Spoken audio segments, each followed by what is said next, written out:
Restrepo, que es candidata a la Cámara de Representantes. Bienvenida a este programa. Un saludo muy afectuoso para ti, para todos los radioescuchas y para todos los miembros de la mesa de trabajo de esta emisora y los invitados del día de hoy. Gracias. También está con nosotros Heidi Sánchez, la concejal de Bogotá por la UP. Bienvenida también a este espacio. Muy buenas noches para quienes están acompañando este espacio el día de hoy, para todo el equipo de Voces RCN. Muchísimas gracias por la invitación y pues un feliz año nuevo. Muchas gracias. El exministro de Estado y candidato al Senado, David Luna, también está con nosotros. Bienvenido a este programa, doctor Luna. Hola Juan Carlos, buenas noches para usted, para sus oyentes, para Margarita, para Heidi y para todos quienes hacen posible este programa. Gracias. Muy bien, y también está con nosotros Daniel Felipe Briceño, que es analista político. Doctor Briceño, gracias por estar acá. Buenas noches para usted, Juan Carlos, para David, para Margarita, para Heidi y para todos los oyentes que están conectados hasta ahora. Dios los bendiga. Bueno, muy bien, estamos ya en el año electoral, el 29 de mayo hay elecciones presidenciales, pero también hay elecciones al Congreso. Aquí tenemos algunos candidatos a esos comicios. Y en lo que tiene que ver con el ajedrez político, hay una noticia en las últimas horas y es que Alex Char, exalcalde de Barranquilla y miembro de aquella coalición de la experiencia o Equipo por Colombia, ha dicho que él no está de acuerdo con que entre allá a ese grupo donde está Enrique Peñalosa, el propio Char, donde está Juan Carlos Echeverry, donde está David Barguil, el candidato conservador, que él no quiere que llegue allá, que aterrice allá, el candidato presidencial del uribismo, Óscar Iván Zuluaga.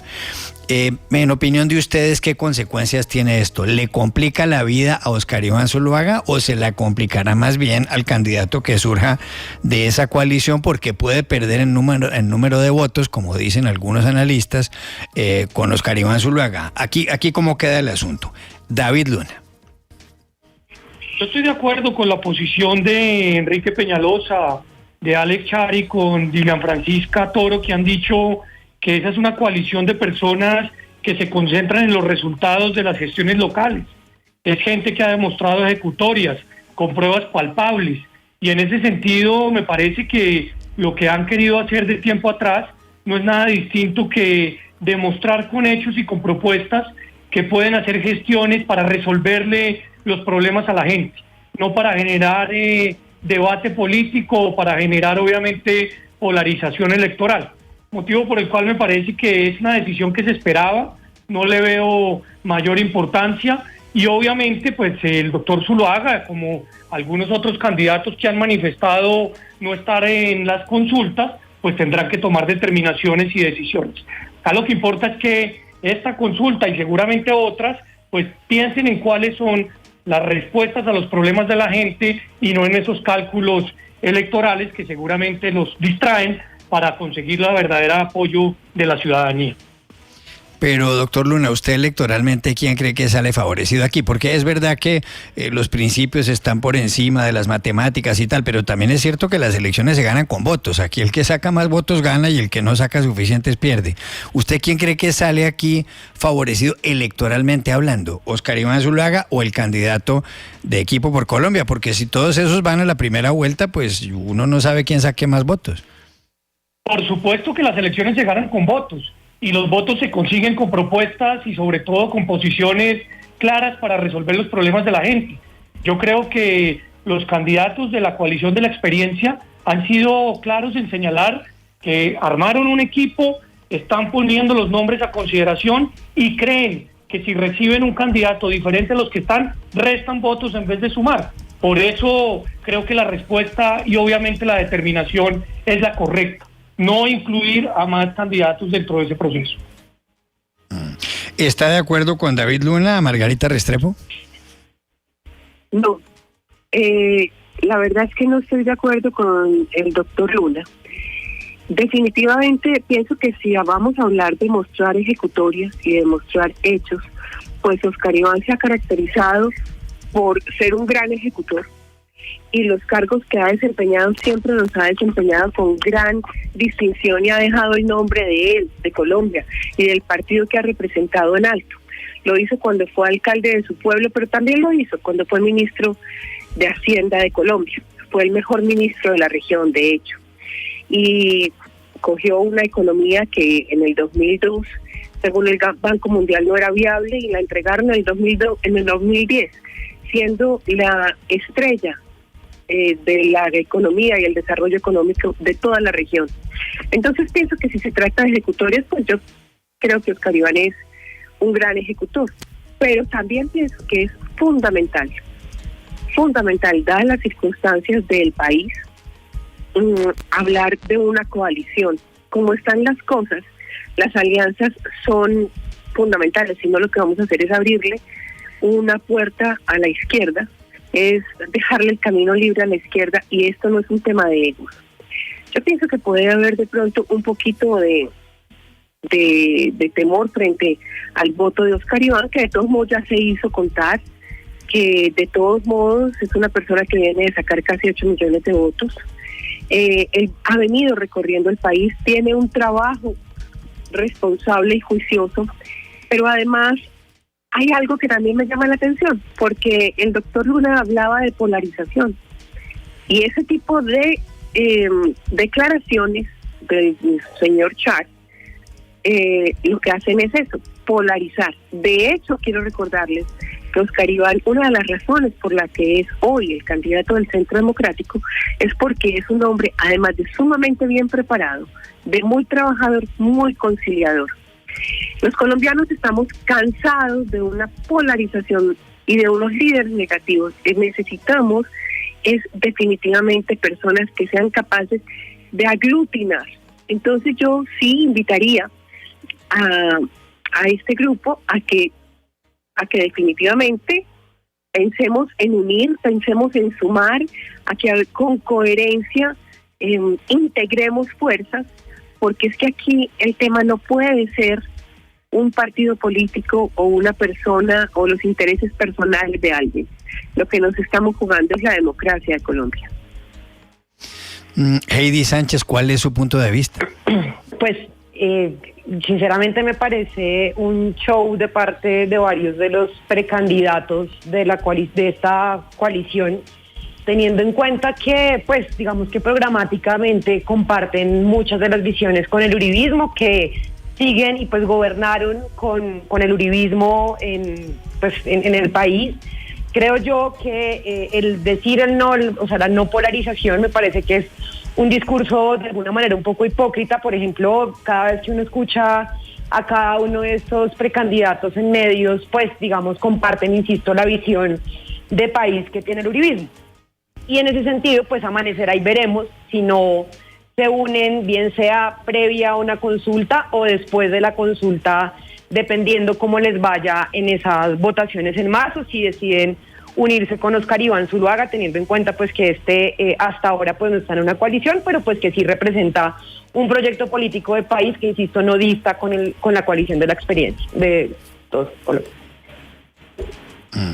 Daniel Felipe Briceño, ¿qué piensa usted sobre este asunto? ¿Aquí quién sale favorecido, Óscar Iván Zuluaga o los otros candidatos de la coalición por la experiencia o el equipo por Colombia? En primer lugar, Juan Carlos, yo creo que es importante aclarar que esta posición de Alex Char es compartida dentro de la coalición de la experiencia por Dilian Francisca Toro, por Juan Carlos Echeverry y Enrique Peñalosa. Sin embargo, hay otra parte de la coalición de la experiencia compuesta por Federico Gutiérrez y David Barguil, que no se han mostrado en contra de que Óscar Iván Zuluaga se integre a la coalición. Sin embargo, pues hoy, como están las cosas, es una posición minoritaria.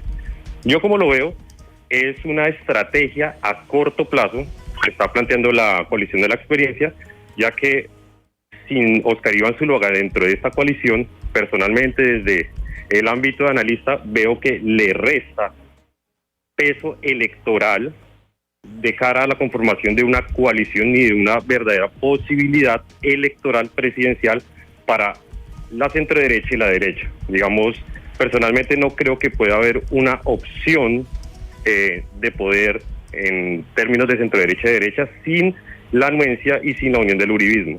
Entonces yo creo que lo que están planteando ellos es una estrategia a corto plazo de aquí a la consulta para ver cómo les sale el resultado, qué tantos votos pueden llegar a obtener, qué tanto impacto pueden tener en la opinión pública, pero creo que si Óscar Iván Zuluaga no entra antes de primera vuelta o se unen y se integran electoralmente, pues pueden salir perjudicados ambas partes.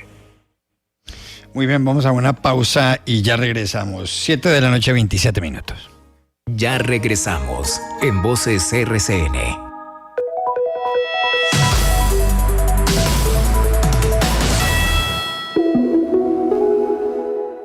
En una mesa aprendimos que donde come uno, comen todos. Lleva a casa Hit en caja tetra de 1 litro por... Seguimos en Voces RCN con Heidi Sánchez, Margarita Restrepo, David Luna y Daniel Felipe Briceño. Hay noticias del alcalde de Medellín y aquí queríamos preguntarles por 2 asuntos relacionados con Daniel Quintero Calle. Y el primero tiene que ver con las declaraciones que hizo con respecto al grupo empresarial antioqueño en la revista Semana. Lo entrevistaron en ese semanario y el doctor Quintero Calle, el alcalde de Medellín, dijo que el grupo empresarial antioqueño, o lo que antes se llamaba el sindicato antioqueño, pues donde están empresas como Bancolombia, que es el banco más grande del país, el 6º de América Latina, o como Nutresa, que es un conglomerado enorme, una compañía de alimentos gigantesca, como todo el mundo sabe, o como el grupo Sura, que está metido en los negocios de la banca, en los negocios de las pensiones, en los negocios de los seguros, en varios países de América Latina, pues dijo Quintero Calle que los directivos de estas compañías se comportan como un cartel, que esas empresas se comportan como un cartel. Dijo en algún momento, cuando vinieron críticas en contra de esas declaraciones y del alcalde Quintero Calle de parte del presidente Iván Duque y de varios empresarios, que había que recordar que Cementos Argos en un momento dado fue acusado de cartelización por haber arreglado los precios del cemento con otras compañías. Pero, y aquí va el primer asunto antes de preguntarles por la revocatoria del mandato que sigue caminando en Medellín. ¿Les parece a ustedes que Quintero Calle cometió un grave error al haber utilizado la palabra cartel, sobre todo en una ciudad como Medellín y con empresarios como los antioqueños? ¿O piensan ustedes que él tiene toda la razón y que lo que pasa es que los directivos de estas compañías pues no se les puede decir nada cuando en realidad han actuado de esa manera? ¿Cuál es la percepción que tienen ustedes en uno o en otro sentido? Heidi Sánchez. Bueno, digamos que hay una situación en Medellín, pues que de alguna manera el alcalde Quintero pues ha planteado ciertas posiciones en su forma de gobernar que han estado o han señalado varios de los errores pues que se han cometido por parte del grupo empresarial antioqueño. O sea, no es para nadie un secreto cómo influye este grupo económico en quién es o quién no es alcalde o gobernador de Antioquia. Creo yo que pues precisamente el haber puesto de alguna manera como la, digamos, o sea, de poner una visión por las mayorías de Medellín, pues es lo que también no le ha gustado a este grupo empresarial y pues todo lo que se ha planteado y se ha hecho en Medellín hasta este momento. Y pues los intereses de este grupo empresarial pues son totalmente contrarios a lo que viene desarrollando Daniel Quintero en Medellín. Luego pues digamos el haber hecho esta declaración pues corresponde a los ataques que ha recibido permanente de este grupo empresarial y pues también por eso es que lo quieren tumbar como alcalde. ¿Cuál es su opinión sobre este asunto, Margarita Restrepo? ¿Se equivocó Daniel Quintero Calle al haber usado la palabra cartel al referirse al grupo empresarial antioqueño o acertó? Fue un error garrafal. Lo primero es que está agrediendo no solamente a un grupo, está agrediendo a la mayoría de los antioqueños, porque es que este grupo es un gran generador de empleo, más de 100.000 empleos, más de 70.000 personas subcontratadas. Son los dinamizadores de la economía, no solo antioqueña, sino colombiana. Entonces ahí se nota una agenda que definitivamente simpatiza con el comunismo, una agenda que simpatiza con el modo de gobernar de Petro, de Maduro, del mismo Chávez, y eso va contrario a los ideales de la mayoría de los antioqueños. Se ha hablado de no solamente con los temas económicos, también con los temas técnicos. Es que el orgullo de los antioqueños han sido sus empresas, han sido ETM y la está acabando, ha sido el GEA y lo ataca y lo agrede, y nos estigmatiza como mafiosos, nos estigmatiza como carteles, cuando lo que él ha querido imponer precisamente se aproxima más a mi manera de ver a un cartel que lo que ha existido en Antioquia. En Antioquia existen empresarios pujantes y trabajadores. En Antioquia existen empresas como, por ejemplo, el Hospital General de Medellín, que ahí sí, como a través de un cartel de contratación, quiere despedir al alcalde Quintero, a los médicos y tercerizar la contratación, y no solo a los médicos, a las enfermeras, a los camilleros, al personal de servicios de aseo, porque sí se está manejando de una manera enrarecida las grandes entidades, las empresas que han sido íconos y motivos de orgullo de los antioqueños. Yo pienso que se equivocó garrafalmente, y hace poco en una entrevista lo dije, tal vez se equivocó el alcalde y no quiso decir mafioso, que el GEA eran mafiosos, sino que hacían magia en Antioquia, porque daban empleo, porque son comprometidos socialmente, pero no solamente el GEA, sino los grandes empresarios antioqueños. Él se ha ido lanza en ristre con todo lo que representa el espíritu antioqueño, por eso atacó como atacó, agredió como agredió e intentó acabar, como intentó acabar con Hidroituango, uno de los mayores orgullos de la ingeniería paisa, uno de los mayores orgullos para nuestro país, porque va a ser uno de los grandes generadores de energía. Ha querido acabar y desmoralizar a los antioqueños. Se equivocó garrafalmente el alcalde y se sigue equivocando, porque los antioqueños no vamos a permitir que siga acabando con nuestra honra, acabando con nuestra dignidad, acabando con nuestra economía, dilapidando nuestras finanzas. Por esa razón fue que fueron aceptadas las firmas para la revocatoria de Daniel Quintero, y yo sé que va a ser un éxito. David Luna, ¿cuál es su opinión? Mire, Juan Carlos, yo nunca he estado de acuerdo con los procesos de revocatoria, ni con el de Peñalosa, ni con el de Petro, ni con ninguno de estos procesos, porque me parece que más que herramientas democráticas están siendo utilizadas como estrategias para hacer campaña, más aún en una campaña que se avecina en temas de Congreso y en temas, por supuesto, de presidencia. Hay casos en los que los gobernantes no llevan ni un día al frente de las administraciones y la oposición ya está hablando de revocatoria, como le sucedió entre otras a Peñalosa en su última administración, cuyo líder de la oposición era Gustavo Petro. Pero dicho eso, es muy importante que tanto el alcalde de Medellín como la dirigencia de Antioquia puedan llegar a mínimos de acuerdos para hacer procesos de construcción colectiva. La polarización, insisto, no está beneficiando a nadie, y mucho menos a Antioquia y a Medellín, que es un territorio donde se ha construido sobre lo construido y donde han, pues de alguna otra manera, llegado a importantes puntos. En ese sentido, yo lo que espero es que moderen el lenguaje y entiendan que la ciudad es de todos. La ciudad no es de Uribe, ni la ciudad es de Quintero, ni la ciudad es de Petro, ni la ciudad es de Fajardo. Entre otras, por primera vez, tanto el tema de Antioquia como el tema de Medellín comienza a ser conversado por todos en Colombia. Y lo mismo que está pasando en otras ciudades, no quisiéramos que pase en Medellín y que pase en Antioquia. Hombre, bájenle el lenguaje, por favor, bájenle los insultos y construyan colectivamente, más allá de sus grandes diferencias, que en estos momentos pues están a flor de piel, pero que seguramente pues van a tener un resultado equívoco si siguen en las mismas. Daniel Felipe Briceño, ¿cuál es su parecer? Yo creo que hay un grave error por parte del alcalde Daniel Quintero. Sí, un segundo. Doctora Margarita Restrepo, un momento. Le doy la palabra al doctor Briceño y ya voy con usted. Adelante. Vale.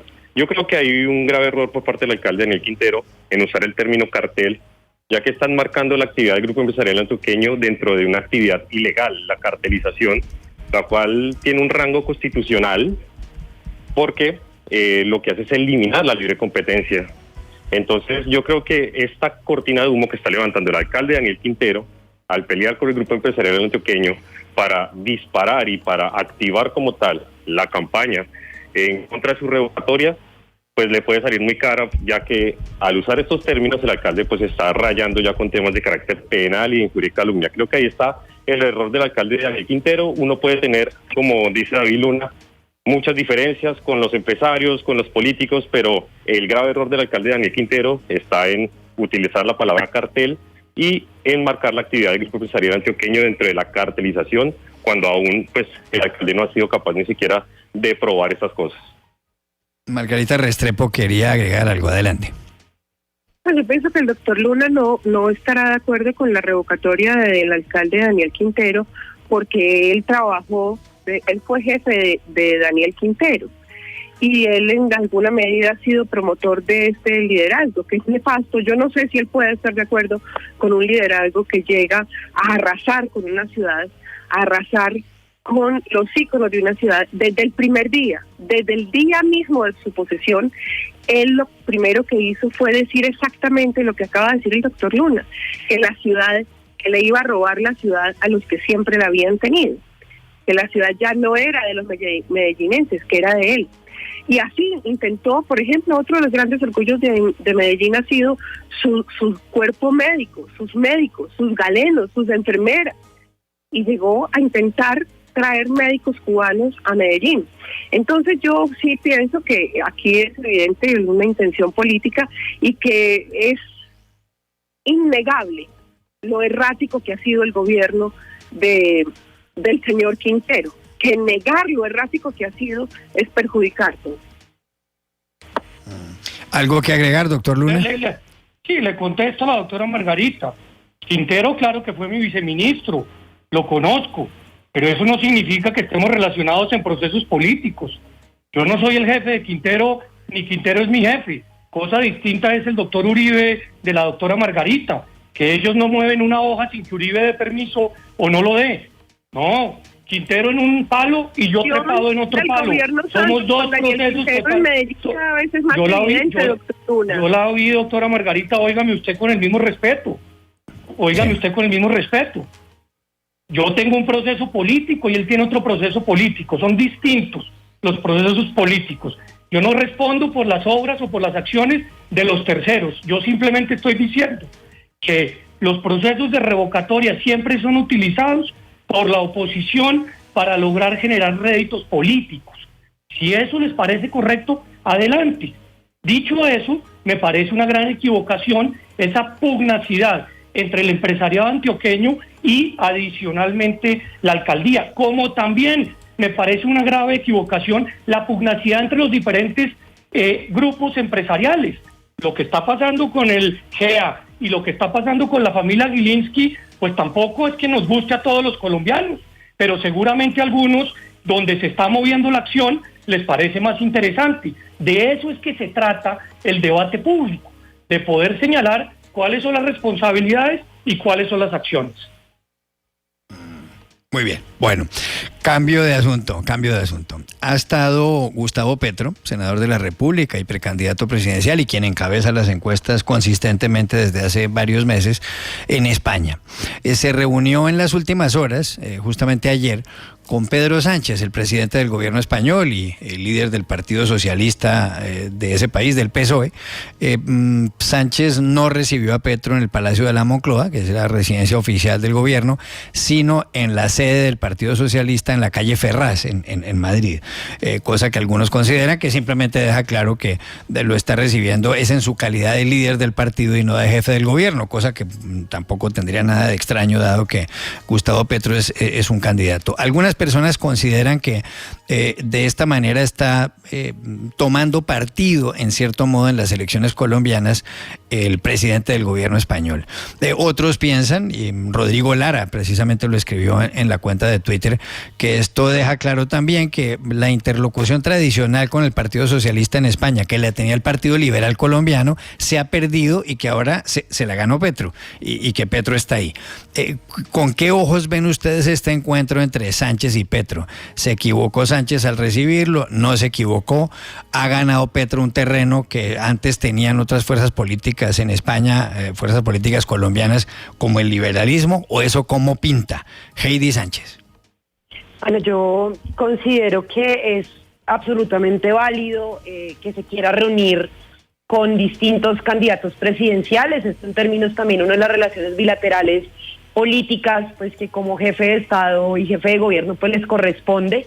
Creo que pues pueden haber afinidades, o sea, es decir, cuando usted entra a un cargo presidencial, digamos, a cualquier tipo de cargo político, pues sabe perfectamente que comparte una visión de país que puede llegar a compaginar con el precandidato en este momento, Gustavo Petro. Yo saludo que se hagan este tipo de acercamientos, sobre todo en poder fortalecer en caso tal, y pues que en mi caso, pues yo sí espero que sea así, que Gustavo Petro sea el presidente de Colombia y pues que pueda haber un diálogo sobre lo que se puede trabajar entre estos dos países, totalmente válido también que lo pues haya hecho también en una sede del partido, que de alguna manera pues también intercambiar posiciones políticas, afinidades políticas que permitan un mejor relacionamiento y pues que obviamente todos los jefes de Estado están llamados a construir puentes con quienes posiblemente vayan a hacerlo de cada uno de los países hermanos. ¿Coincide con ese análisis, Daniel Felipe Briceño? Yo creo, en primer lugar, que el trino de Rodrigo Lara es desafortunado y desacertado, ya que la dinámica del Partido Socialista de España ya no es la misma dinámica de hace unos años, puesto que con la conformación del gobierno de coalición en España, el cual no solo incluye al PSOE, sino también incluye a Izquierda Unida, a Podemos y a algunas facciones del Partido Comunista, pues digamos la reestructuración que le da Pedro Sánchez a esta coalición es muy, muy parecida a la que se le está queriendo dar al Pacto Histórico en Colombia.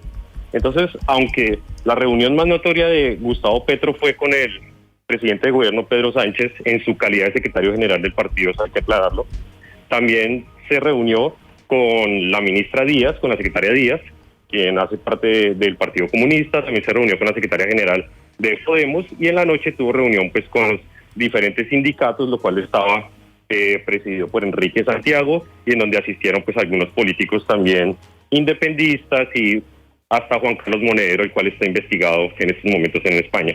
Entonces, aunque obviamente la noticia radica en la reunión con el presidente de gobierno, porque es lo más notorio, realmente la reunión de Gustavo Petro fue una reunión con la izquierda española, la cual hoy incluye al partido PSOE por el gobierno de coalición conformado por Pedro Sánchez, pero no es que haya una interlocución o que Petro esté viendo hacia una izquierda más moderada en estos momentos, ya que PSOE pues hoy dejó de ser un partido moderado en España actualmente pues por la conformación como se dio. ¿Cuál es su opinión sobre esto, doctor David Luna? Hombre, Juan Carlos, la política exterior y la diplomática de cada país es un asunto interno y del gobierno. Sin embargo, vale recordar pues los experimentos que en el pasado participar en procesos electorales externos generaron y terminaron causando daño. Por ejemplo, en la elección de Trump o en la elección de Macri. A mí siempre me ha parecido que la política debería ser interna, que ojalá los candidatos se preocuparan por resolverle los problemas a la gente en sus países donde están aspirando a ser gobernantes y no a tratar de hacer campañas internacionales para generar ciertos apoyos. Dicho eso, pues el presidente Sánchez está en su derecho de recibir a quien considere. Esperamos que si la determinación de la democracia, espero yo, no elija al doctor Gustavo Petro, pues que quien llegue a ser presidente, pues se ha tratado con la misma cordialidad y con el mismo con la misma complacencia con la que las relaciones entre España y Colombia se han mantenido de tiempo atrás. Dicho de otra manera, me parece que es una equivocación de un presidente participar en política electoral activa de cualquier país con el que tenga relación. Sin embargo, pues lo respeto porque en ánimo del ejercicio de las autonomías, pues cada cual puede hacerlo. Margarita Restrepo, ¿qué piensa sobre este encuentro de Petro con Pedro Sánchez? Yo pienso que hay clara injerencia del presidente de España en la política colombiana. Pienso que no es momento de que él reciba a un personaje como Gustavo Petro, ni es tiempo de que Gustavo Petro se esté paseando buscando socios, quién sabe para qué. Yo pienso que también millones de españoles han rechazado de manera vehemente que el gobierno español le rindiera de alguna manera homenaje a una persona como Petro, con el pasado que tiene Petro, que incluso hace parte del Foro de Sao Paulo. España ha sufrido muchísimo con el tema de terrorismo y cada vez este gobierno genera un rechazo mayor dentro de los españoles por su supuesta afinidad con el ETA o con las FARC, y ahora sale a mostrar a Petro. Pues nada que ver, esto daña las relaciones, pienso yo que debilita las relaciones de alguna manera por la clara injerencia con la política y está claramente ingiriendo en la política colombiana en las próximas elecciones. Muy bien. Bueno, hay una noticia de último momento, noticia política, que tiene que ver con el gobierno, Alejandro Villegas, porque María Paula Correa, la jefa de gabinete del presidente Iván Duque, ha expedido un comunicado relacionado con Andrés Mallorquín, que era una persona que trabajaba en su despacho y que ha sido desvinculada. ¿Qué es lo que dice el comunicado? Pues esto a raíz de esa denuncia que se hizo en un medio de comunicación con los colegas de Blue Radio sobre el papel del señor Mallorquín. Dice lo siguiente: conocí a Andrés Mallorquín en el año 2019 por su trabajo previo en el Congreso de la República como uno de los funcionarios de la jefatura de gabinete. Sus principales funciones eran el seguimiento a los diferentes proyectos de ley de iniciativa gubernamental, así como el relacionamiento entre la presidencia y demás entidades del gobierno nacional en asuntos legislativos. Durante su tiempo como asesor de la jefatura de gabinete, cumplió sus funciones con responsabilidad.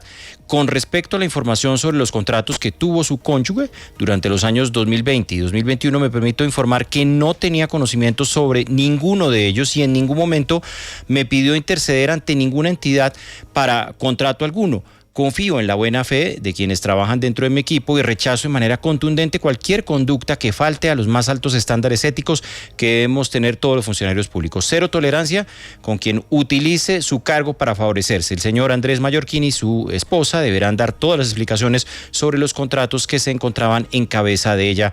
Es lo que dice este comunicado en los últimos instantes de María Paula Correa, la jefa de gabinete de la Presidencia de la República. Sí, aquí aparece una denuncia en esa emisora, en Blue Radio, sobre los contratos de la esposa de Andrés Mauricio Mallorquín, abogado que trabajaba en el gobierno en el despacho de María Paula Correa.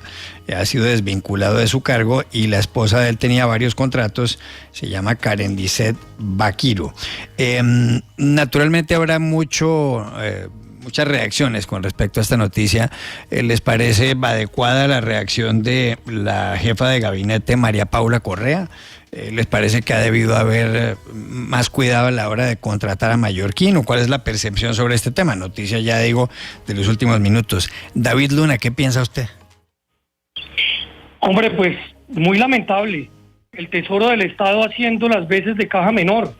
¿Eso nos sorprende? No nos sorprende, porque lamentablemente pasarán a la historia como el que favoreció a su círculo más cercano de amigos, no solamente dando cargos de altísimo nivel, sino también contratos. Acá tiene que haber responsabilidades. A uno como funcionario público no se le puede ni perder 70.000 millones de pesos, ni se le puede tampoco entregar una serie de contratos a la esposa de un asesor y que nadie se dé cuenta de cómo pasó. Lamentable. Este es un hecho bochornoso. 24 contratos con el Estado. Tenía la esposa del doctor Mallorquín, uno con el Departamento de Prosperidad Social por 88 millones de pesos. Luego ha tenido otros con distintas entidades. Dice que en total los contratos adjudicados a la economista suman 1.245 millones de pesos. Margarita Restrepo, su opinión sobre esto. La verdad no estaba enterada, me parece muy adecuado el comunicado que sacó María Paula Correa. El gobierno del presidente Duque ha tenido un lema, casi que el espíritu del gobierno ha sido el que la hace la paga. Pero a la vez tengo que decir que conozco a Andrés Mallorquín, que siempre lo percibí como un funcionario muy responsable y muy profesional. Me sorprende la cifra que acabas de dar, Juan Carlos. Sí, así es. Le leo lo que dice, doctora Margarita Restrepo, le leo. Los contratos eran con el Departamento de Prosperidad Social por 88 millones, con la Agencia de Desarrollo Rural por 49 millones, 53 millones contrato con la Presidencia, con el ICETEX de 45 millones, con la Alcaldía de Bogotá por 25 millones, otro por el Departamento de Prosperidad Social por 111 millones, con la Registraduría por 78 millones, con el Archivo General de la Nación por 27, con el Ministerio de Cultura varios, uno de 96, y otro de 95 millones, con el Ministerio del Deporte. La verdad es que es un abanico bastante impresionante, doctora Margarita Restrepo. Gravísimo. Gravísimo, la verdad no quisiera pronunciarme sin antes indagar, pero de ser así sí me parece muy delicado. Pues que haya sido desvinculado por parte de la presidencia, creo que es muy diciente. Heidi Sánchez, ¿es adecuada esta reacción? ¿Era lo que había que hacer?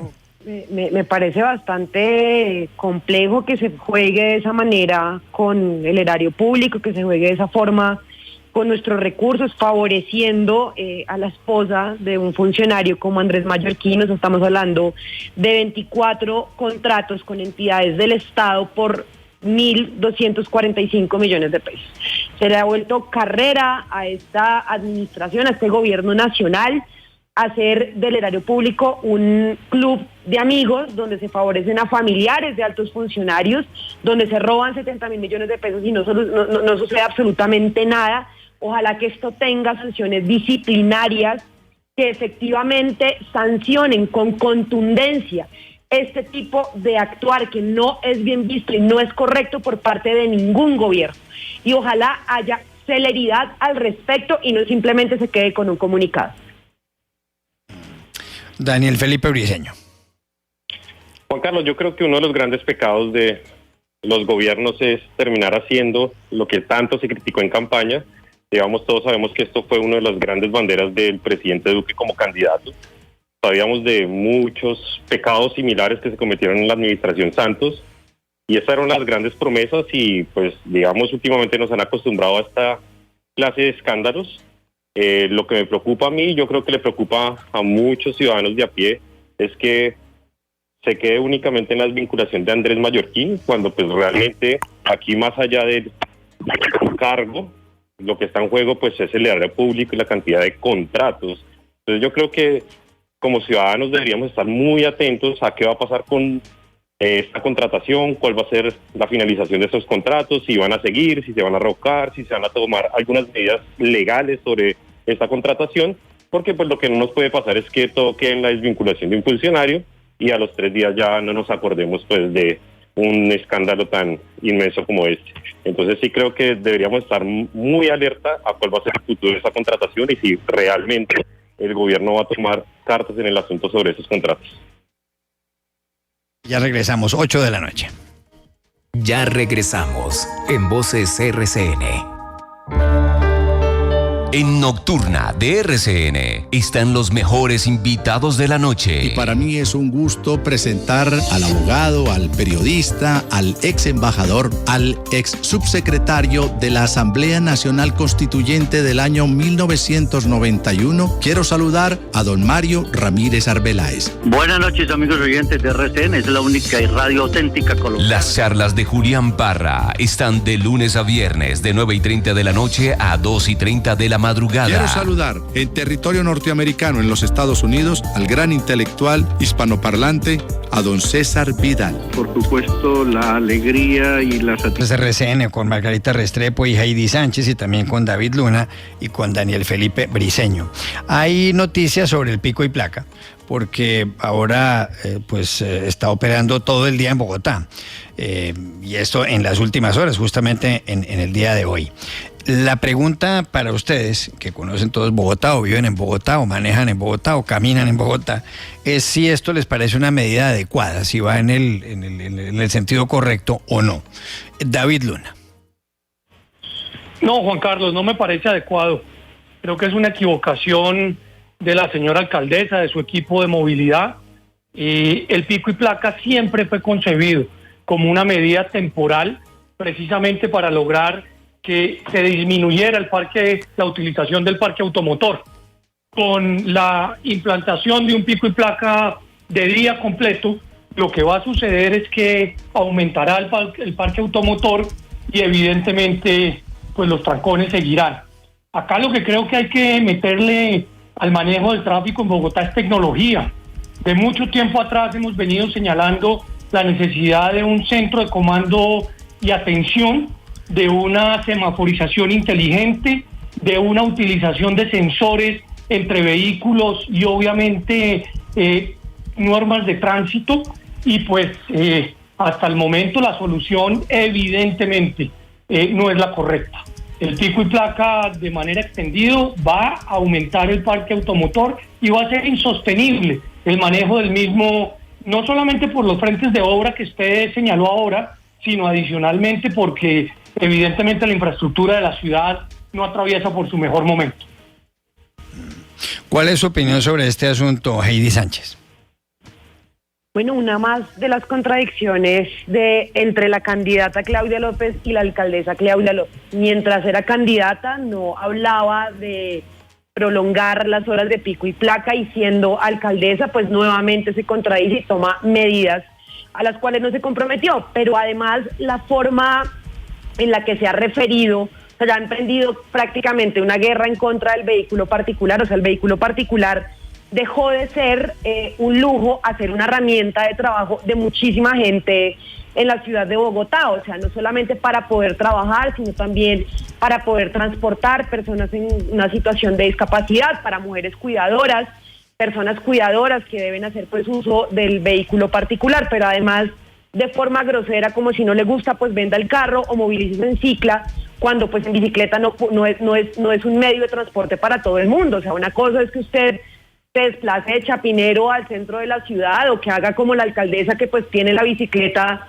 en su camioneta, en su esquema de seguridad, y 2 cuadras antes seguramente se baja para llegar. A una persona que vive en Bosa y tenga que desplazarse, bien sea al centro de la ciudad o hacia alguna localidad del norte, pues no es la bicicleta un medio idóneo, y sobre todo que una persona que anda en bicicleta también se arriesga a que sea robada, o sea, que sea atacada, que incluso sea asesinada por robarle su bicicleta. Y pues esto se compagina con la percepción de seguridad que tiene la ciudadanía, que totalmente se contradice en lo que ha manifestado la alcaldesa Claudia López en el mes de diciembre, diciendo que había sido casi el mes más seguro en muchos años en Bogotá, cuando no es lo que percibe la ciudadanía y pues lo que vive la ciudadanía cotidianamente con los índices de inseguridad en la ciudad de Bogotá.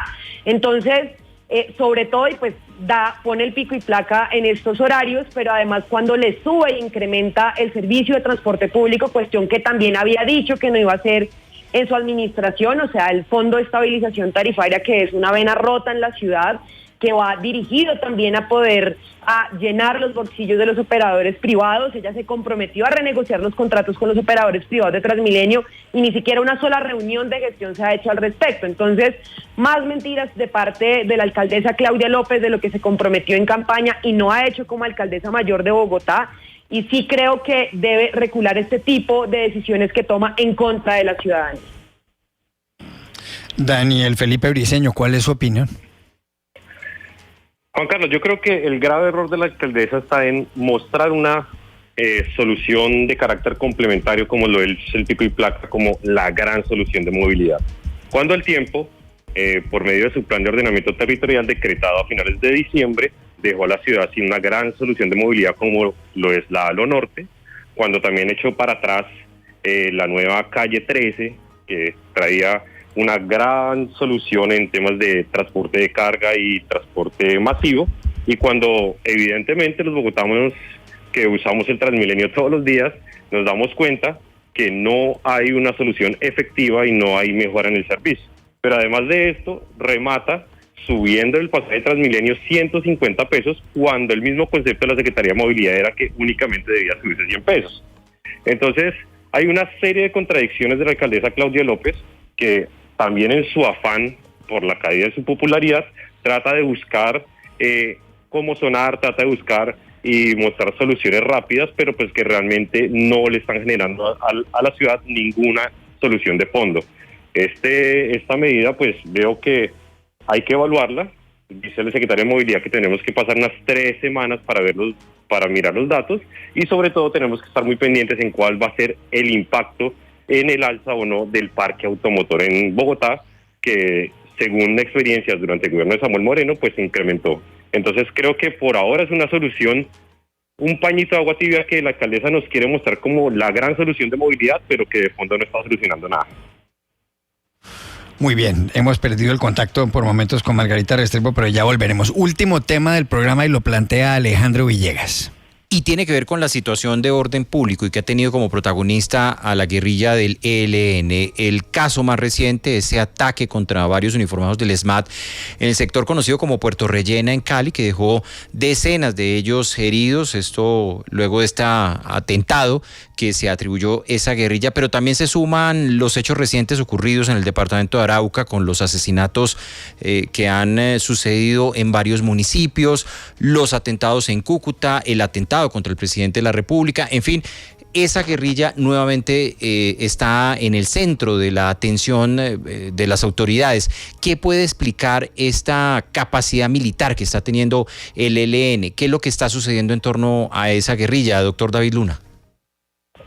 Bueno, primero, rechazo absoluto y enfático ante esos hechos, unos hechos cobardes, unos hechos violentos, que de alguna otra manera lo que demuestran no es nada distinto a la necesidad de acabar el conflicto colombiano por la vía del diálogo y acabar el conflicto colombiano para lograr reparar, para lograr reconciliarnos. Dicho eso, evidentemente hay una estructura que está alimentada del poder del narcotráfico y requiere otro debate, y es seguir pensando que la guerra contra el narcotráfico debe seguirse dando, pese a que la perdimos hace 30 o 40 años, o si por el contrario es necesario replantear ya ese ejercicio para tomar determinaciones y decisiones, no solamente desde el punto de vista de legalización, sino de regularización.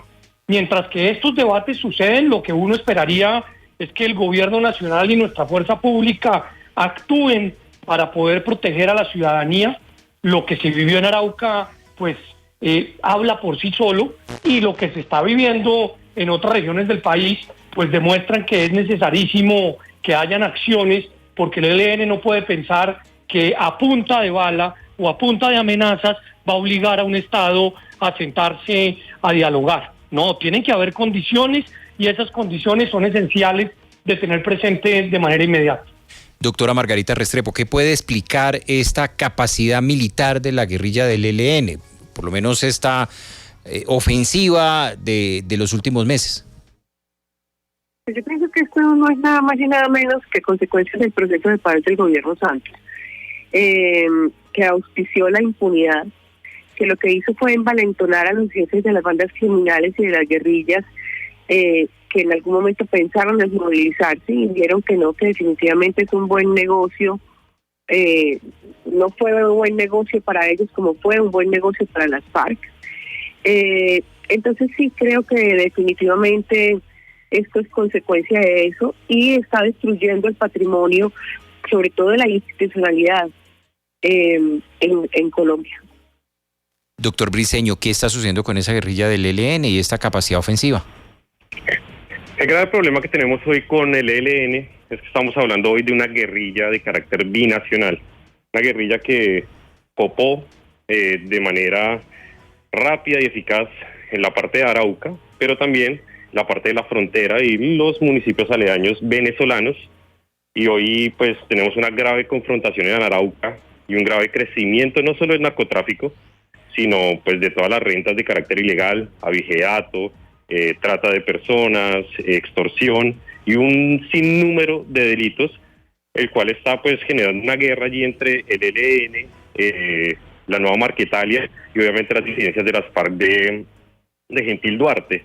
Entonces el fortalecimiento del ELN se da pues en medio de este conflicto, y además porque internamente está ganando espacio pues la facción más guerrerista y más militarista del ELN. Entonces tenemos hoy a alias Pablito, quien fue el que hizo el atentado aquí en la Escuela de Cadetes en Bogotá, mandando y siendo el dueño como tal de ELN ahorita, y entonces por eso pues no tenemos ninguna intención de diálogo en estos momentos, sino que el ELN lo que está haciendo es recrudecer el conflicto en medio de una guerra por las rentas ilegales pues en Arauca. Entonces es una grave problemática que lastimosamente ya le queda al próximo gobierno, porque pues en estos 7 meses del gobierno del presidente Duque difícilmente podremos avanzar en el tema.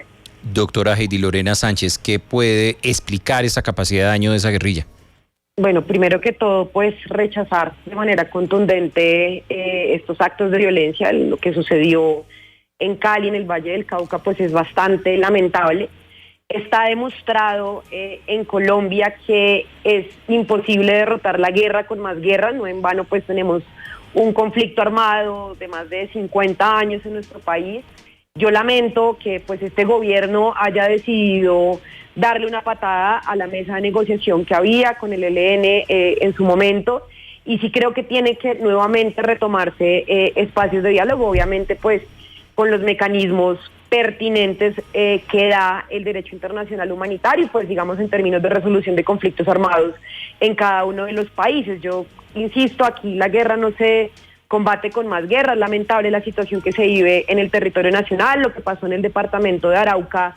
Sinceramente es lamentable que nuevamente y pues después de tantas décadas la población allí siga viviendo lo mismo, y pues que el gobierno nacional pues simplemente la respuesta que da sea militarizar y darle pues digamos mayor, o sea, elevar pues los costos de vidas que trae este tratamiento militarista per se. Creo yo que pues como lo dijeron, pues le corresponde al próximo gobierno buscar los mecanismos idóneos que la ley, el ordenamiento jurídico internacional dan en estos casos para buscar la mejor solución en favor del pueblo colombiano. Pero sí habrá espacio para una negociación con esa guerrilla, doctora Sánchez, porque evidentemente en estos últimos años pues no han dado muestras justamente de una decisión de diálogo, y más bien nos vemos sorprendidos con las acciones de terrorismo. Claro, totalmente de acuerdo. Hay una situación bastante lamentable que se vive en el territorio nacional, pero está demostrado que con guerra no se ha podido solucionar este conflicto. Muy bien, ahí está, se nos acabó el tiempo de este segmento. Gracias Margarita Restrepo por haber estado aquí, Heidi Sánchez, David Luna y Daniel Felipe Briceño. Y ya continuamos en Voces RCN, 8 de la noche, 17 minutos. Ya regresamos.